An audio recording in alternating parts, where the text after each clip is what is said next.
అందరికీ వందనములండి. ఈరోజు ఒక మంచి అంశాన్ని నేర్చుకుందాము. బైబిల్ అనగానేమి, దానిని ఎలా చదవాలి? బైబిల్ అనగానేమి, దాన్ని ఎలా చదవాలి అనే విషయాన్ని నేర్చుకుందాం. దయించి ఎవరైతే ఈ వీడియో వీక్షిస్తున్నారో నా తోడు సహోదరులకు నా పరిపూర్ణటువంటి విజ్ఞాపన ఏంటంటే, గ్రంథం చూడకుండా ఈ ప్రసంగాలు దయతో వినవద్దు. బైబిల్ అనగానేమి, దాన్ని ఎలా చదవాలనే విషయం ఆలోచన చేస్తే, బైబిల్ ముఖ్యంగా దేవుడు రాయించిన గ్రంథం అని మొదట తెలుసుకోవాలి. బైబిలు ముఖ్యంగా దేవుడు రాయించిన గ్రంథం అని ప్రాముఖ్యంగా తెలుసుకోవాలి. మొదట ఏ మనిషి అయినా సరే ఇది ఒక మతానికి సంబంధించిన గ్రంథం అని చదివితే అది ఎప్పటికీ అర్థం కాదు. ఇది ఖచ్చితంగా దేవుడు రాయించిన గ్రంథం అని విశ్వసిస్తే ఆ మనిషికి ఇది దేవుని గ్రంథం అని అర్థమవుతుంది. ఈరోజు చాలామందికి బైబిల్ కూర్చున్నటువంటి సరైన అవగాహన లేక చాలామంది ఇది మత గ్రంథం అని అనుకుంటూ ఉన్నారు. ఆ భావంతోనే కలిగి ఉన్నారు. ఇది ఒక వర్గానికి చెందిన గ్రంథం అని చెప్పి మిడిమిడి జ్ఞానంతో అరకర బోధతో దాని మీద తప్పుడుగా అపోహ కలిగి ఉన్నారనే సంగతి మీరు తేటగా ఎరగాలి. అసలు బైబిల్ అనగా అర్థం ఏంటంటే, బైబిల్ అనగా గ్రంథము లేదా పుస్తకము అని అంటారు అర్థం. బైబిల్ను పరిశుద్ధ గ్రంథము అంటారు, లేదా ధర్మశాస్త్రం అని కూడా అంటారు. దీనిలో రెండు పుస్తకాలు మనకు కనబడతాయి. ఒకటి పాత నిబంధన పుస్తకం, రెండు క్రొత్త నిబంధన పుస్తకం. పాత నిబంధన పుస్తకము 39 పుస్తకాలు. ఇది ఆదిమ హెబ్రూ భాష నుండి తర్జుమా చేయబడింది. అలాగే క్రొత్త నిబంధన పుస్తకము కూడా 27 పుస్తకాలు ఉంటాయి. ఇది ఆదిమ గ్రీకు భాష నుండి తర్జుమా చేయబడింది. మొత్తం ఈ పుస్తక సమూహారం ఎంత అంటే 66 పుస్తకాల సమూహారం. అయితే ఈ బైబిల్ని ఎంతమంది రాశారని మనం ఆలోచన చేస్తే సుమారుగా 42 మంది రాసినట్టు మనకి చరిత్ర అని చెప్తుంది. ఎక్కడ రాశారంటే ఆయా కాలాల్లో, ఆయా సమయాల్లో, ఆయా ప్రాంతాల్లో రాశారు. ఆయా వృత్తుల వారు రాశారు. ఈ బైబిల్ని ఒక సామాజిక వర్గం అనేది రాయలేదు, లేదా ఒక కుల వృత్తి వారు కానీ, లేదా ఒక ప్రాంతం వారు రాయలేదు. ఆయా ప్రాంతాలు కలిగిన వారు రాశారు. అయితే ఈ ప్రాంతంలో ఉన్న ప్రవక్తలు రాశారు, రాజులు రాశారు, శాస్త్రులు రాశారు, అలాగే పశువుల కాపలు రాశారు, గొర్రెల కాపలు రాశారు, అలాగే జాలాలు రాశారు, అపోస్తులు రాశారు, వైద్యులు రాశారు, సుంకలు రాశారు, డేరాలు కుట్టుకునేవారు కూడా రాశారు. విచిత్రం ఏంటంటే, ఎంతమంది రాసినప్పుడు కూడా బైబిల్ అంతా ఒకే భావం కలిగి ఉండడం అనేది కారణం ఏంటంటే, ఇది దేవుడు రాయించినటువంటి గ్రంథం. ఇప్పుడు మనం కొన్ని గ్రంథాలు లోకంలో మనం చూసుకుంటే, ఇప్పుడు వేదాలు కానీ, ఉపనిషత్తులు కానీ, లేకపోతే ఇంకోటి చూస్తే ఒకే సామాజిక వర్గం రాసినట్టు మనకు కనబడతామంతే. కానీ బైబిల్ అలా కాదు. రకరకాల వ్యక్తులు ఇక్కడ రాసినట్టు మనకు కనబడతా ఉంది. వీళ్ళందరి చేత కూడా దేవుడే రాయించాడు. వారిని రాయించడం మన గ్రంథం చెప్తే, మనం కొంచెం ముందుకెళ్ళి మనం చూస్తే ఇది ఎన్ని సంవత్సరాలు రాశారంటే బైబిల్ని సుమారు 1600 సంవత్సరాల కాలం పట్టిందని మనకి చరిత్ర చెప్తుంది. ఇది ఎలా రాశారంటే, అప్పుడు కాగితాలు లేవు కాబట్టి చర్మపు దాన్ని ఏమంటారు, చర్మపు కాగితాల మీద, లేదా ఇప్పుడు పులి చర్మం ఉంటాయి కదా, ఈ జంకులు ఇవేవి ఉంటాయి కదా, దాని మీద రాసినట్టు మనకి బైబిల్ రిఫరెన్స్ కూడా ఉంది. అలాగే రాతి పలకల మీద రాసినట్టు కూడా మనకి రిఫరెన్స్ కనబడుతుంది. అది మన నిర్గమకాండము 32వ అధ్యాయం చూస్తే 15-19లో నిర్గమకాండము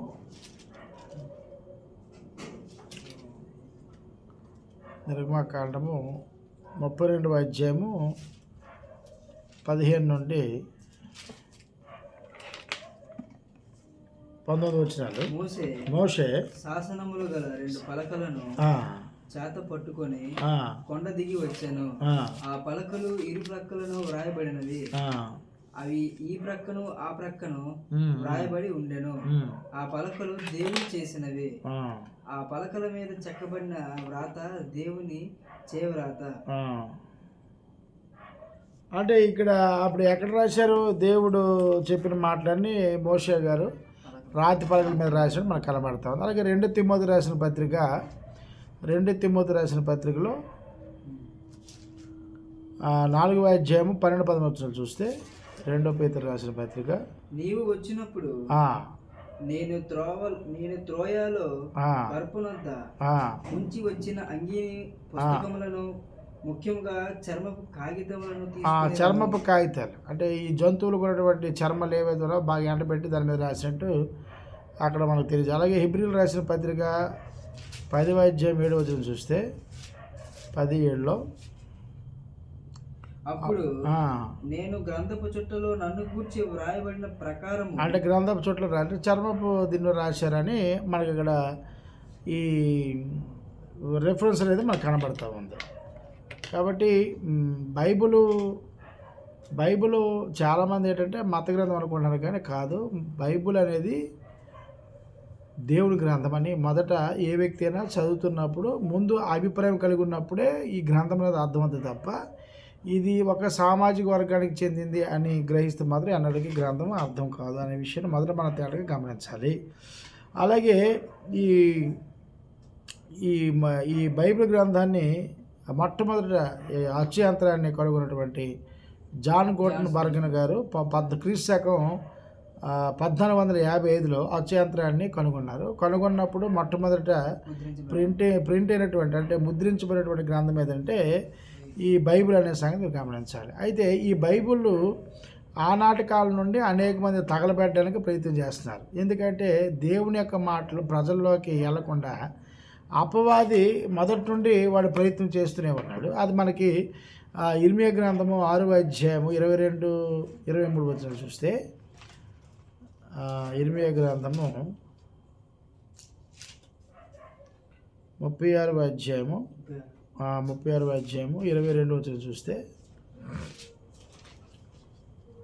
22-23 చూస్తే మనం 9వ మాసంలో రాజు శీతాకాలపు నగర్లో కూర్చుండగా అతని ముందర కుంపటిలో అగ్ని రగులుచుండెను. యెహూదు 3-4 పుటలు చదివిన తరువాత రాజు చాకుతో దాన్ని కోసి కుంపట్లో వేయగా ఆ కుంపట్లో ఉన్న అగ్ని చేత బొత్తిగా కాలిపోయిన కానీ అంటాడు.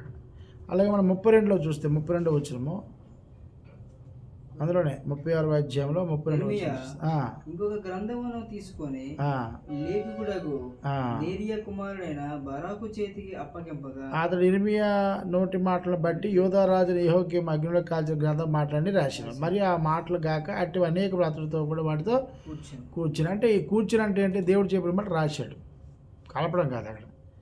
అంటే ఈ బైబిల్ని తగలబెట్టడం అనేది దేవుడి ధర్మశాస్త్రం అనేది మానవ జాతికి అందకుండా అపవాది ఇది ఇప్పుడు కాదు ప్రారంభం నుండి ప్రయత్నం చేస్తూ ఉన్నాడు. ఇప్పటికే జరుగుతూ ఉంది చూసారా. కాలక్రమేపిన రాజులు అంతమైనప్పుడు కూడాను, రాజరికాలు అంతమైనప్పుడు కూడాను దేవుని మాటలు అందకుండా అపవాది ప్రయత్నం చేస్తాడు. ఎందుకు దీని మీద ఇంత కక్ష అంటే దేవుడి మాటలు ప్రజల్లోకి వెళ్ళకూడదు, మానవుడు పునాదులు తెలియకూడదు, దేవుడి సంకల్పం తెలియకూడదు, దేవుడి ప్లాన్ తెలియకూడదు, దేవుడు ఆలోచన తెలియకూడదు, అసలు మనవుడు ఎందుకు ఇక్కడ కొనసాగిస్తాడో తెలియకూడదు, మానవుడు తిరిగి ఏ లోకానికి వెళ్తాడో తెలియకూడదు, మానవుడు తన బతుకుని జీవితాన్ని మార్చుకునే బోధ మానవతకు అందకూడదని అపవాది మొదటి ప్రయత్నం చేస్తున్నాడు. ఒకవేళ మనం ఆలోచన చేస్తే పరిశుద్ధ గ్రంథమైనటువంటి బైబిల్ ఏదైతే ఉందో పరిశుద్ధ గ్రంథం ఏదైతే ఉందో ఇది పరిశుద్ధ గ్రంథం అని అంటే ఒక వ్యక్తిని పరిశుద్ధపరిచేది. దేవుడి మాటలు ఏం చేస్తాయంటే ఒక వ్యక్తిని పరిశుద్ధపరుస్తుంది, అంటే నీతిమంతుడిగా తీర్చిదిద్దాయి. ఇప్పటికి కూడా బైబిల్ని ఎంతమంది తగలబెట్టినా సరే నిమిషానికి లక్షల్లో ఈ బైబిల్ అమ్ముడిపోతున్నాయి అనేది ఆషామాషి విషయం కాదు. బైబిల్ నిమిషానికి ఈరోజు ప్రపంచవ్యాప్తంగా 1,00,000 మంది చదువుతున్నారు. 1,00,000 మంది చదువుతున్నారు బైబిల్ని, కొన్ని లక్షల్లో అమ్ముడిపోతూ ఉంది. మీరు ప్రపంచంలో ఎంత పెద్ద రచయిత ఎన్ని బుక్స్ రాసినా సరే బైబిల్ని కొన్నటువంటి డిమాండ్ ఇంక ఏ గ్రంథానికి రాదు. మరి మీరు గూగుల్లో సెర్చ్ చేసేసుకోండి, అత్యధికంగా అమ్ముడిపోతున్న గ్రంథాలు కానీ చూసుకుంటే మీకు బైబిలే. దీనికి కారణం ఏంటంటే తండ్రి అనే దేవుడు తన పిల్లల్ని తన యొద్దకు చేరుకోవడానికి మానవులకి ఈ అమూల్యమైన పుస్తకాన్ని అందిస్తూనే ఉన్నాడు. ఉచితంగా అందిస్తూ ఉన్నాడు. కొంతమంది ఆయన కొనుక్కొని కూడా చదువుకుంటూ ఉన్నారు. బైబిల్ కూడా ప్రత్యేకత ఏంటంటే చదువును కూడా ఇంకా చదవాలని పెంచే అతి ప్రీతికరమైనది, అతి జుగత్సాహం కలిగినటువంటి పుస్తకం అది. దాన్ని ఇది నేను చదవను, నాకు ఇంట్రెస్ట్ లేదు అనట్లేదు. చదువును కూడా ఇంకా చదవాలి, నేర్చుకోవాలని ఆలోచన పుట్టించే గ్రంథం ఏదైనా ఉందంటే అది భూమి మీద అది కేవలము బైబిల్ గ్రంథం మాత్రం. ఎంతమంది విమర్శకులు దాన్ని మెచ్చేయండి. విమర్శన చేసేవాడు కూడాను బైబిల్ చదువుతాడు. అది లోపల ఉన్నవాడు కూడాను బైబిల్ చదువుతాడు. లోపల ఎతికేవాడు కూడా బైబిల్ చదువుతాడు. అది బైబిల్కి ఉన్నటువంటి ప్రత్యేకత. కాబట్టి ప్రతి లిపిలో, ప్రతి భాషలో, ప్రపంచవ్యాప్తంగా అన్ని భాషల్లో, సుమారుగా అన్ని భాషల్లో కూడా ఇది తర్జుమా అయిపోయింది. ఎందుకు అని అంటే అది దేవుని గ్రంథం. దేవుని గ్రంథము దేవుని పిల్లల దగ్గర చేరడానికి దేవుడే మనుషుల ద్వారా ఏర్పాటు చేసుకొని ప్రతి మానవుడి చేతి కదా అందాలి, నా పిల్లలు దూరస్తులుగా ఉన్నారు అనేది అది ఆహ్వాన పత్రిక. పెండ్లి కార్డు ఎలాగైతే ఇచ్చి ఆహ్వానం పంపుతారో తండ్రి అయిన దేవుని కూడా వివాహ మహోత్సవ ఆహ్వానానికి పంపినటువంటి అద్భుతమైనటువంటి ప్రేమలేఖ అది. కాబట్టి ఈ బైబిలు చాలామంది ఏమంటారంటే బైబిల్ మనుషులు రాశారండి అని అంటారు. కాదు, బైబిల్ మనుషులు రాయలేదు, మనుషుల చేత దేవుడు రాయించాడు. ఎవరైనా మనుషులు రాస్తే దేవుడు ఏది రాయడు. ఏమంటే పంట పండాలి అంటే రైతు విత్తనాలు చల్లుతాడు, కానీ విత్తనాలు చేతికి ఇచ్చింది ఎవరు? తండ్రి దేవుడు. అలాగే బైబిల్ మనుషులే రాశారు, కానీ దాని వెనక ఎవరు ఉన్నారు రాయించడానికి? మూలం ఎవరంటే తండ్రి అయిన దేవుడు. మనం చూస్తే మనం 2 పేతురు రాసిన పత్రిక 1వ అధ్యాయము, 2 పేతురు రాసిన పత్రిక 1వ అధ్యాయము 20-21 వచనాలు చూస్తే మనం 20-21 వచనాలు ఒకడు తన ఊహను బట్టి చెప్పుడు వల్ల ఏ ప్రవచనమును పుట్టదని మొదట మీరు గ్రహించుకునే ఊహతోటి లేఖనం అనేది పుట్టదు. ఇప్పుడు ఉదాహరణకి మొన్న ఊహను బట్టి చాలామంది చెప్పారు ఏంటని, సెంట్రల్లో రాజీవ్ గాంధీ గారు ప్రధానమంత్రి అవుతారని, ఈ ఆంధ్రప్రదేశ్ స్టేట్లో మళ్ళీ జగన్మోహన్ రెడ్డి గారు వస్తారని చెప్పారు. ఊహ పట్టేది. ఇప్పుడు ఆ ఊహ కాస్త ఏమైపోయింది? తారుమారు అయిపోయింది. సెంట్రల్లో మళ్ళీ మోడీ గారు వచ్చారు, ఇక్కడ స్టేట్లో మళ్ళీ చంద్రబాబు గారు వచ్చారు. కాబట్టి ఊహను బట్టి ఎప్పుడు లేఖనం అనేది నెరవేరదు. ఊహ జరగాలి. అవన్నీ ఊహను బట్టి 100 రాసుకోవచ్చు. అవన్నీ కథలు అవుతాయి, పిట్టకథలు అవుతాయి, వినడానికి వినసొంపుగా ఉంటాయి. ఇప్పుడు సినిమాల్లో కొన్ని చూడండి, ఊహలు బట్టి ఆ కథలు రాస్తారు, ఆ పాత్రలు రాస్తారు. అవి చూసేవారు ప్రేక్షకులు దానికి ముగ్ధులైపోయి బ్రహ్మాండంగా నటించాడు, బ్రహ్మాండంగా యాక్టింగ్ చేశాడు, బ్రహ్మాండమైన ఫిల్మ్ అని అంటారు తప్ప అది వాస్తవికత కాదు. అది ఊహను బట్టి అక్కడ ఉన్నటువంటి రైటర్ గారు ఊహను బట్టి ఒక కథ రాస్తే ఆ ఊహన కథను తీసుకొచ్చి డైరెక్టర్కి చెప్తాడు, ఆ ప్రొడ్యూసర్ తీసుకెళ్తాడు. ఆ ప్రొడ్యూసర్ ఏం చేస్తాడు? డబ్బు దానికి మదుపు పెడతాడు, దానికి ఒక డైరెక్టర్ని ఏర్పాటు చేసుకుంటాడు. అలాగే ఈ పాత్రలు ఎవరు సెట్ అవుతారని చెప్పి ఒక హీరోయిన్ ఏర్పాటు చేసుకుంటారు. ఆ కథకి తగ్గట్టు విలన్ ఏర్పాటు చేసుకుని ఊహ అది నిజమైంది కాదు. అది సినిమా అంటేనే అబద్ధం, అది ఊహను బట్టి తీసేది, వాస్తవాలు కావాలి. అవునా కదా? అది ఫిల్మ్ మేకింగ్ అది. కాబట్టి గ్రంథాలు లోకములో అనేకమంది ఉన్నప్పుడు కూడా ఊహను బట్టి చెప్పినవి అవి ఎక్కడ కూడా మనం ఆ గ్రంథాలు మనం పరిశీలన చేస్తే ఎక్కడ కూడా నాకు నెరవేరినట్టు, లేఖనం నెరవేరినట్టు ఒక్కడ కూడా ఆధారం లేదు. కానీ బైబిల్ విషయానికి వస్తే ప్రతి లేఖనము నెరవేరినట్టు ప్రూఫ్లు ఉన్నాయి. 100% ప్రూఫ్లు ఉన్నాయి. ఇప్పుడు దావీదు గారు ఉన్న, డేవిడ్ గారు ఉన్న చరిత్ర ఉంది, మోసెస్ చరిత్ర ఉంది, అలాగే ఐగుప్తీలు చరిత్ర ఉంది, పిరమిడ్స్ దాని చరిత్ర ఉంది. అవునా కదా? అలాగే దేవుడు ఆదాముకి మొదలు చేసినప్పుడు ఆ శాఖలు ఉన్నాయి. అలాగే సప్త సముద్రాల గురించి రాశాడు, అది ఉంది. ఆసియాఖండం గురించి రాశాడు. అలాగే భూమి గుండ్రంగా ఉందని రాశాడు. సూర్యుడు ఒకరోజు ఆగినట్టు లేఖనాల ద్వారా మన నాసా శాస్త్రవేత్తల ద్వారా బయలుపరిచారు. ఏమండి? అవునా కదా? అంటే మనం చరిత్రను చూసుకుంటే అది ఊహను బట్టి కాదు. ఊహను బట్టి 100,000 రకాల పుస్తకాలు రావచ్చు. కొంపలు మునిగిపోయింది. అందుకే ప్రసంగి 12 ఏమంటాడంటే 12 ప్రసంగి గారు పుస్తకములు అనేకములు రచింపబడినట్టు దేవుడి పేరు మీద. డూప్లికేట్ కాపీలు 100 వచ్చినప్పుడు కూడా స్థిరమైనది ఒకటే ఉంటుంది. అలాంటివన్నీ చదివితే ఆయాసం వస్తుంది. ఆయాసకరమైన పుస్తకం చదవాల్సిన అవసరం. దేవుడి పుస్తకము మానవ జాతికి దేవుడు అందించాడు అర్థమయ్యే రీతిలో. దేవుడి కాన్సెప్ట్ ప్రజలకు అర్థం అవ్వాలి. అర్థం కానప్పుడు అవి ఎంత చదివినా వృధా ప్రయాస. చదువుతారా? 12 ప్రసంగి గ్రంథం. ఇదియుగాక నా కుమారుడా హితోపదేశములు వినుము. పుస్తకములు అధికంగా రచింపబడిన దానికి అంతము లేదు, దానికి అంతం ఉండదు. విస్తారముగా విద్యాభ్యాసం చేయటం వలన దేహములకు ఆయాసకరము అన్నాడు. అంటే పుస్తకాలు అనేవి చాలా వస్తాయి, పుట్టుకొస్తుంటాయి దేవుడి పేరు మీద. అంత మాత్రం అవన్నీ దైవ గ్రంథాలు కావు అనే సంగతి గమనించాలి.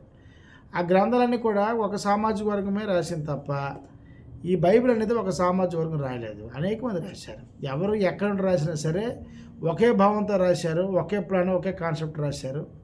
అవన్నీ తండ్రి అనే దేవుడు ఒక దగ్గర చేర్చాడు.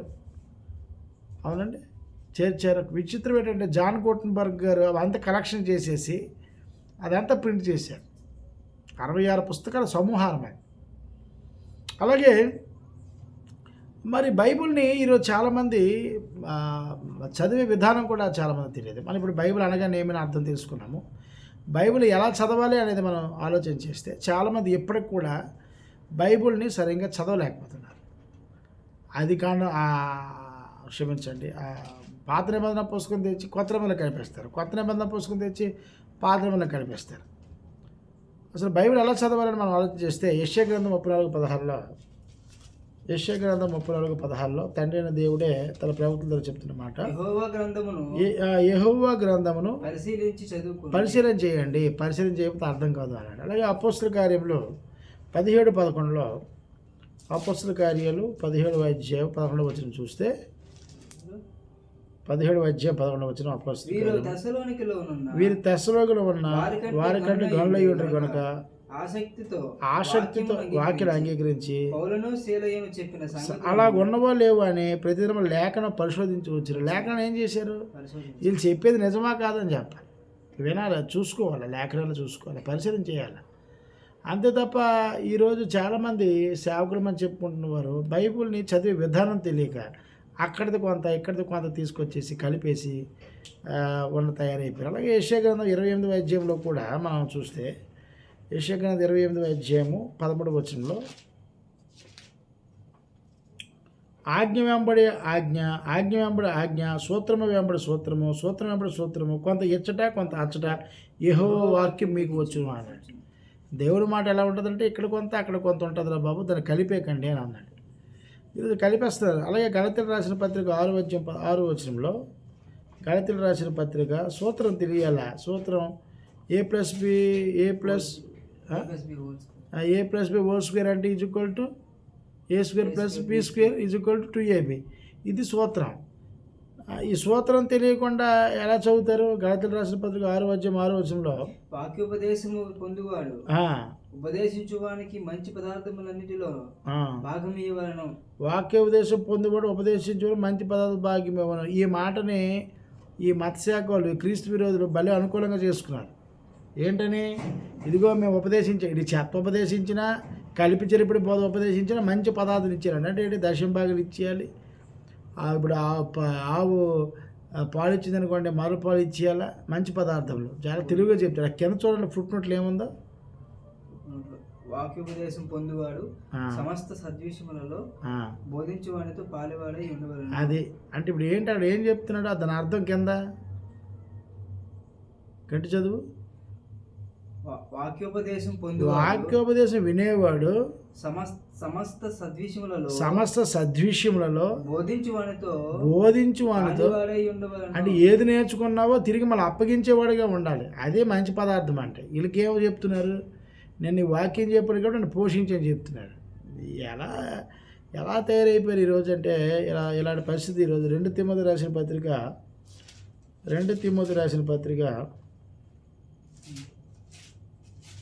1:13-14 చూస్తే క్రీస్తు యేసునందు విశ్వాసం ప్రేమలో కలిగిన వాడవై నీవు నా వలన వినిన హితవాక్య ప్రమాణమును గైకొనుము. నీకు అప్పగింపబడిన ఆ మంచి పదార్థమును మనలో నివసించు పరిశుద్ధాత్మ వలన కాపాడుము. పదార్థం అంటే ఇక్కడ భౌతికమైనది కాదు, ఆత్మ సంబంధ పదార్థం. ఇప్పుడు శరీరానికి ఏం కావాలా? అన్నం కావాలి. ఆత్మకి ఏం కావాలి? దేవుని వాక్యం, లేఖనం కావాలి. అది చెప్తున్నాడు అక్కడ. కాబట్టి బైబిల్ చదువుతున్నప్పుడు ముందుగా గుర్తుంచుకోవాల్సింది ఏంటంటే కాలము, సందర్భము, భాష, భావము, ఈ 4 దృష్టిలో పెట్టుకుని చదవాలి. కాలం, ఏ కాలంలో ఎవరితో మాట్లాడాడు. ఉదాహరణగా అబ్రహం గారితో దేవుడు ఏమని చెప్పాడంటే, నీకు వృద్ధాప్యంలో నీకు శిశువుని కంటాం అన్నాడు. అది ఇప్పుడు మనుషులు సాధ్యమవుతుందా? అవ్వదు. అది ఆయనతో కమిట్మెంట్ అయ్యాడు. ఇది పాయింట్, ఇది బేసిక్ పాయింట్ ఉండాలి. కాబట్టి అబ్రహం గారికి ఇచ్చిన దేవుడు నాకు వృద్ధాప్యం ఎప్పుడో అది జరగని పని, నథింగ్. అది ఆయనకి మాత్రమే. ఆయన ఆదాముని క్షమించండి, అబ్రహాం గారిని ఏంటంటే ప్రపంచంలో హిస్టరికల్గా ఉంచాలి ఆయన్ని. ఒక చరిత్ర, దేవుడు ఏంటంటే ఆయన ద్వారా ఒక చరిత్ర సృష్టించుకోవాలి. ప్రపంచంలో ఏ వృద్ధులు కూడా, వృద్ధ దంపతులు కూడా ఎక్కడ బిడ్డలకు కలిగినట్టు చరిత్ర లేదు. కానీ దేవుడు ఏంటంటే వృద్ధులను కూడా పుట్టించగల తన శక్తిని అవ్వ ద్వారా క్షమించండి ఏం మాట్లాడుతున్నాను, అబ్రహాము శారా గారి ద్వారా తన చరిత్రను సృష్టించుకున్నాడు. వాళ్ళు ఎక్కడ కూడా ప్రపంచంలో ముసలోడు ఇద్దరు పిల్లలు కలిగినట్టు ఎక్కడ చరిత్ర లేదు అప్పుడున్న కాలంలో. ఆ చరిత్రను తిరగ రాశాడు తండ్రి అయిన దేవుడు. హిస్టరీ రాస్తాడు ఆయన, హిస్టరీ క్రియేట్ చేస్తాడు ఆయన. కాబట్టి అబ్రహాం గారికి ఇచ్చిన దేవుడు నాకు కూడా 100 ఏళ్ళు, కానీ 100 ఏళ్ళు బతకవురా బాబు, లేవు. నీకు 30 ఏళ్ళకే కాలు నొప్పులు, మోకాళ్ళ నొప్పులు వచ్చేస్తున్నాయి. నీకు నిద్రలేని రాదు గడుపుతూ ఉన్నావు. ఆ స్త్రీ గర్భాలు ఉడికిపోతున్నాయి ఇప్పుడు ఈ కాలం. మానవులు దైవాన్ని సరిగ్గా అన్వేషించకపోవడం వల్ల సంతానోత్పత్తి తగ్గిపోయింది, ఉత్పత్తి తగ్గిపోయిందండి. కాబట్టి ఎప్పుడు కూడా బైబిల్ చదువుతున్నప్పుడు ప్రతి ఒక్కరు గుర్తుపెట్టుకుని కాలము, సందర్భము, భాష, భావము ఈ 4 దృష్టిలో పెట్టుకోవాలి. రాయబడిన మాట ఏ కాలానికి సంబంధించింది అంటే క్రీస్తు పూర్వమా, క్రీస్తు శకమా అని ఆలోచించాలి. మొన్న ఒక ఆడపిల్ల, ఒక మగపిల్ల ఇద్దరు వచ్చారు, పెద్దవారే వచ్చి ఆవిడేమంటుందంటే ఇరిమియా గ్రంథం చూపించి, ఇరిమియా గ్రంథంలో ఇదిగో దేవుడు చెప్పాడు కదా ఇరిమియా గారికి, మరి నువ్వు అనేక జనములకు నువ్వు ప్రవక్త పోయింది అన్నాడు కదా, మరి ఆ మాట నాకు దర్శనం ద్వారా దేవుడు చెప్పాడు అని అంది. నేను అన్నాను అదేంటమ్మా, అది ఇరిమియా గారు ఏ కాలానికి చెందినవారు? క్రీస్తు పూర్వం చెందినవాడు. ఆయన ఎవరికి ప్రవక్తగా ఉన్నాడు? ఇశ్రాయేల్ జనాంగ ప్రవక్తగా ఉన్నాడు. ఎందుకు ఆయన ఇశ్రాయేల్ ప్రవక్తగా ఉన్నాడంటే వారు దేవుడిని వదిలేశాడు, వారిని సరైన మార్గంలో పెట్టడానికి, బబులోని చెరను తప్పించడానికి. అందుకు ఆయన్ని నియమించాడు. నిన్ను ఎందుకు నియమిస్తాడు? ఆ మగోడి మాటకి నీ మాటకి సంబంధం ఏంటి? ఇప్పుడు నువ్వు క్రీస్తు శకంలో ఉండదాని, ఆయన క్రీస్తు పూర్వలో ఉన్నవాడు. క్రీస్తు పూర్వం తెచ్చి ఇప్పుడు ఏం చేస్తాడు అసలు అన్న భ్రష్టులు అయిపోయాడు. అంటే ఇక్కడ గమనించాల్సింది ఏంటంటే కాలం ఏ కాలము అనే విషయం తెలియకుండా ఇది చాలామంది తప్పుడు భావం కలిగి ఉన్నారు. దీనివల్ల కూడా అనేక మంది పరిశుద్ధ గ్రంథం మీద బురద జల్లే పరిస్థితి కనబడుతూ ఉంది. అలాగే మన మొదటి పేతురు రాసిన పత్రిక 1వ అధ్యాయము, మొదటి పేతురు రాసిన పత్రిక 1వ అధ్యాయం 10 నుండి 11 వచనాలు చూస్తే, మీకు కలుగు ఆ కృపను గూర్చి ప్రవచించిన ప్రవక్తలు ఈ రక్షణను గూర్చి పరిశీలించుచు తమ యందున్న క్రీస్తు ఆత్మ ప్రీతి విషయమైన శ్రమలను గూర్చియు వాటి తర్వాత కలుగబోవు మహిమలను గూర్చియు ముందుగా సాక్ష్యం ఇచ్చినప్పుడు ఆ ఆత్మ ఏ కాలమును ఎట్టి కాలమును సూచించి వచ్చెనో దానిని విచారించి పరిశోధించరి. అది ఏం చేయాలా? విచారించాలా? లేఖనాన్ని విచారించకుండా ఇది నాకు సంబంధించింది అని చెప్తే ఎలాగా? అలాగే మనం అపోస్తల కార్యములు మనం చూస్తే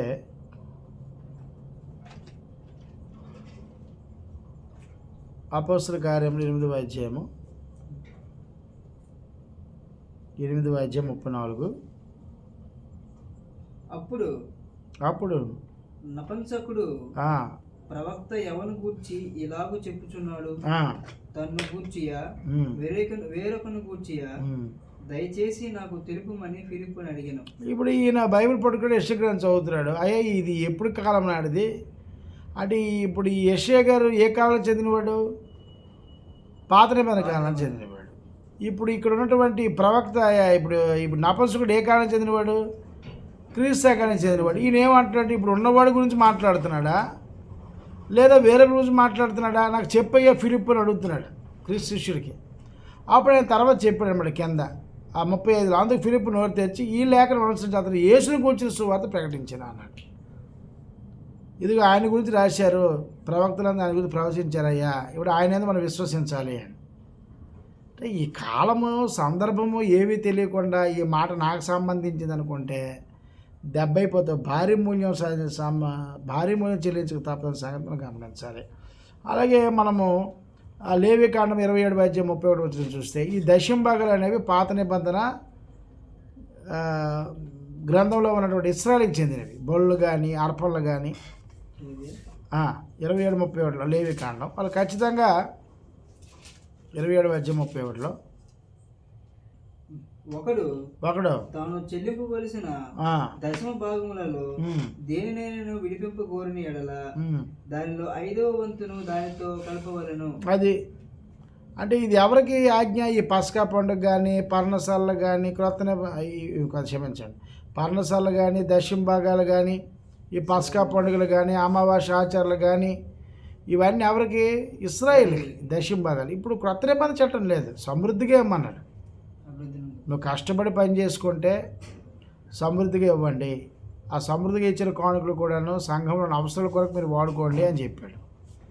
పాస్టర్ గారు పాకెట్లు ఏమైనా ఎక్కడ చెప్పలేదు. కాబట్టి దయతో మనం గమనించాలి. ఇప్పుడు అక్కడ దశమ భాగాలు తెచ్చి ఇప్పుడు ఇక్కడ తగిలించారు. కానీ మళ్ళీ ఇప్పుడు కొత్తగా ఉన్నారు హోసన్న మినిస్టర్ ఎవరు, వాళ్ళు అంతా దొంగ బతుకల్లాగా ఉన్నారు. వాళ్ళైతే పర్ణశాల కూడా చేసేస్తున్నారు, మన గుడాల పొడవు చేసేస్తున్నారు. ఈ జగన్మోహన్ రెడ్డి గారి బాగున్నది ఎంత నేస్టీ అంటే తెలియదు అసలు. ఎవరికి చట్టం ఇవ్వబడింది? ఇప్పుడున్న చట్టం ఏంటి? క్రీస్తు శకానికి క్రీస్తు పూర్వానికి ఉన్న వ్యత్యాసం ఏంటి? ఎవరు ఎప్పుడు ఏ సందర్భంలో మాట్లాడే మినిమం ఎథిక్స్ బోధ కూడా తెలియదు. మినిమం బేసిక్స్ కూడా వీళ్ళకి తెలియవు. తెలియక వాళ్ళందరూ పెద్ద సేవకులు గైరు లోకంలో చాలామంది అవుతున్నటువంటి పరిస్థితి కనబడతా ఉంది. అలాగే మనం 2 కొరింథీయులు రాసిన పత్రిక 3:6 చూస్తే 2 కొరింథీయులు రాసిన పత్రిక 3:6 3:6 ఆయనే మమ్మను క్రొత్త నిబంధనకు అనగా ఆయనే మిమ్మును క్రొత్త నిబంధనకు అనగా అక్షరమునకు కాదు గాని ఆత్మకే పరిచారమగుటకు మాకు సామర్థ్యము కలిగించి ఉన్నాడు. అది అక్షరము చంపును గాని ఆత్మ జీవింపు చేయను. కాబట్టి అక్షరము ఎవడైతే సందర్భంగా కాలాన్ని విడదీయడో ఆ అక్షరముని చంపేస్తుంది. అలాగే మత్తయి సువార్త మనం చూస్తే 12:7 మత్తయి సువార్త 12:7 చూస్తే మరియు కనికరమనే కోరుచున్నాను కానీ బలిని నేను కోరను అనే వాక్యభావం మీకు తెలిసి ఉంటే దోషం తీర్పు తెచ్చుకుపోతుంది.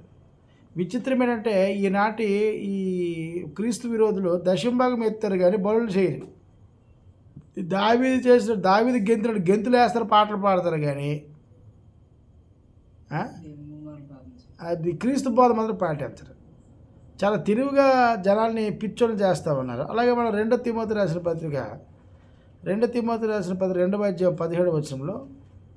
2 తిమోతి 2:15 దేవుని ఎదుట యోగ్యునిగాను సిగ్గుపడనక్కర్లేని పనివానిగాను సత్యవాక్యమును సరిగా ఉపదేశించు వానిగాను నిన్ను నీవే దేవునికి కనుపరుచుకున్నకు జాగ్రత్త పడమంటున్నాడు. నాయన జాగ్రత్త, ఏ కాలంలో ఏ సందర్భంలో ఏ వాక్యం తెలియకుండా నువ్వు మాత్రము కలిపేస్తే దెబ్బ అయిపోతావు, జాగ్రత్తగా ఉండాలి వార్నింగ్ ఇస్తూ ఉన్నాడు ఇక్కడ.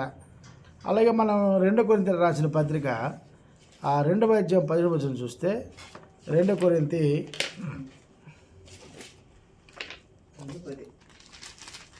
2:17 ఆయన మేము దేవుని వాక్యమును కలిపి చెరిపెడు అనేకుల వలె ఉండక నిష్కపటిములు గలవారమును దేవుని వలన నియమింపబడిన వారమునై ఉండి క్రీస్తునందు దేవుని బోధించుచున్నాము. కలిపి చెడిపోయే వారుగా ఉండొద్దు అని చెప్తున్నాడు. ఈరోజు పాత నిబంధన కొత్త నిబంధనలో కలిపేస్తారు, కొత్త నిబంధన పాతన కలిపేస్తారు, ప్రవక్తల మాటలు తెచ్చి ఇక్కడ కలిపేస్తారు, ఇక్కడ మాటలు అక్కడ కలిపేస్తారు, ఒక విడదీరు. మనం కూడా మనం అక్కడ పలాసలో క్లాస్ పెట్టాం కదా, అక్కడ కూడా కొంతమంది పాపం సీనియర్ పాస్టర్లు కొంతమంది వచ్చారు. వాళ్ళు ఏంటంటే నన్ను బోధించేస్తున్నారు. ఇదిగో ఇలా చెప్పండి. నాకు తెలియకుండా వెళ్ళాను అక్కడికి. సామర్థ్యం లేకుండానే, క్రీస్తు బోధ సరిగ్గా విభజించకుండానే అక్కడికి వెళ్ళి బైబిల్ క్లాస్ ఉంది రండి అని ఆహ్వానం రండి అని చెప్తానా, కూర్చోబెడతానా అంటే ఏంటి? ఇదిగో మాకు అంతా తెలుసు, బైబిల్ తెలియదు, ఎవరికేం తెలియదు. తెలియదు కాబట్టి క్లాసులు పెట్టి మనకేం తెలుసో చెప్పే ప్రయత్నం మనం చేస్తూ ఉన్నాం. అలాగే మనం అది బైబిల్ ఎందుకు చదవాలని మనం చూడాలి, ఎందుకు చదవాలి అని మనం ఆలోచన చేస్తే యోహాను సువార్త 5వ అధ్యాయము 39వ వచనంలో, యోహాను సువార్త 5వ అధ్యాయం 39వ వచనంలో, లేఖనముల యందు నిత్యజీవము కలదని తలంచుచు మీరు వాటిని పరిశోధించుతున్నారు, అవి నన్ను గురించి సాక్ష్యం ఇస్తుంది. అంటే బైబిలు తండ్రి అనే దేవుడు మానవులైనటువంటి మనము ఈ భూమి మీద ఎలా బ్రతకాలో తెలుసుకోవడానికి, చనిపోయిన తర్వాత మన బ్రతుకు ఎలా ఉంటుందో తెలుసుకోవడానికి, ఈ భూమి మీద మనము ఈ దేవుడు ఉన్నప్పుడు సరి చేసుకోవడానికి, స్వర్గానికి వెళ్ళాలి అంటే దేవుని లేఖనం అనేది సరైన విధానంగా పట్టుకోవడం గురించి ఈ పుస్తకాన్ని మనకి ఇచ్చాడు. ఇది మన కోసమే రాయించాడు. పుస్తకం ఆయనదైనప్పుడు కూడా ఈ పుస్తకం ఎవరి కోసం రాయించాడంటే మన కోసమే, మనం సరైన త్రోవలో సరైన మార్గంలో ఉంచడానికి, ఈ భూమి మీద మన చిరునామా తెలుసుకోవడానికి, దైవాన్ని లేఖనం ప్రకారము ఏది సత్యమో ఏది అసత్యమో కాలానికి అనుగుణంగా మనం సరిపోయిన బోధ నేర్చుకుని నిశ్చత్వం చేయడానికి దేవుడు రాయించాడు తప్ప ఇంకొక ఉద్దేశం కాదు. అలాగే ప్రసంగి గ్రంథము 7వ అధ్యాయం 14వ వచనంలో, ప్రసంగి గ్రంథము 7వ అధ్యాయము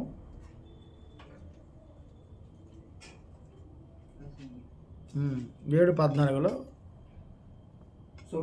సుఖదినమందు సుఖముగా ఉండము, ఆపద్దినమునందు యోచించుము, తాము చనిపోయిన తర్వాత జరుగుదాన్ని నెల తెలుసుకున్నట్లు దేవుడు సుఖదుఖములు జతపరుచున్నాడు. ఈ రెండింటికి వ్యత్యాసం తెలుసుకోవాలంటే దేవుడు తన ప్రవక్తల చేత తన భక్తుల చేత ఆయా సమయములలో తాను ఏర్పరచుకేసుకున్నటువంటి భక్తుల ద్వారా ఈ గ్రంథాన్ని రాయించాడు. కాబట్టి ఏ వ్యక్తి అయినా బైబిల్ చదవాలి, నాకు అర్థం అవ్వాలి అని అంటే ఆ వ్యక్తి మొదటగా పరిశుద్ధ గ్రంథము దేవుడి చేత రాయబడిందనే విశ్వాసం కలిగి ఉంటే తప్ప ఈ గ్రంథం అర్థం కాదు. అది కూడా ప్రతిరోజు ప్రార్థన చేసుకొని, తండ్రి లేఖన నాకు అనుగుణంగా అర్థం అవ్వాలి, అలాగే అర్థం చెప్పే నీ సేవకుల దగ్గరికి సువార్త దగ్గరికి నన్ను పంపించండి, అలాంటి వారు నా జీవితం రావడానికి నాకు సహాయం దయచేయండి, నేను ఆ లేఖలను అర్థం చేసుకుంటాను, వాడి ప్రకారం జీవిస్తాను, నా బతుకు జీవితం మార్చుకుంటాను, నిత్యత్వం చేరుకుంటానని విషయం తేటగా తెలుసుకునే ప్రయత్నం చేస్తూ దేవుడిని అడిగితే దేవుడు సహాయం చేస్తాడు తప్ప ఇదిగో నాకు వచ్చేసిందయ్యా నాకు ఎవరో చెప్పారయ్యా అంటే కుదిరే పని కాదు. కాబట్టి బైబిలు దేవుని గ్రంథము, దాన్ని ఎలా చదవాలి, ఎందుకు చదవాలనే విషయం ఈరోజు మనం నేర్చుకున్నాము. కాబట్టి ప్రియమైన సహోదరి సహోదరులారా, బైబిల్ని కాలానికి అనుగుణంగా సమయాన్ని బట్టి ఏ కాలంలో ఏ సమయంలో ఎవరి గురించి ఎప్పుడు రాయబడింది అనే విషయము తేటగా మీరు తెలుసుకోకపోతే అది మీ ఆత్మకు చాలా నష్టం కలిగిస్తుంది.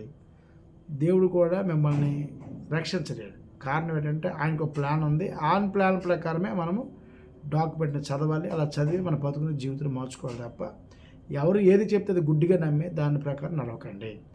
ఈరోజు చాలామంది బైబిల్ నాకు అంతా తెలుసు అని చెప్పి కార్పొరేటర్లు, సోకాల్ డైరెక్టర్లు అయిపోయారు, కార్పొరేటర్ పాస్టర్లు అయిపోయారు.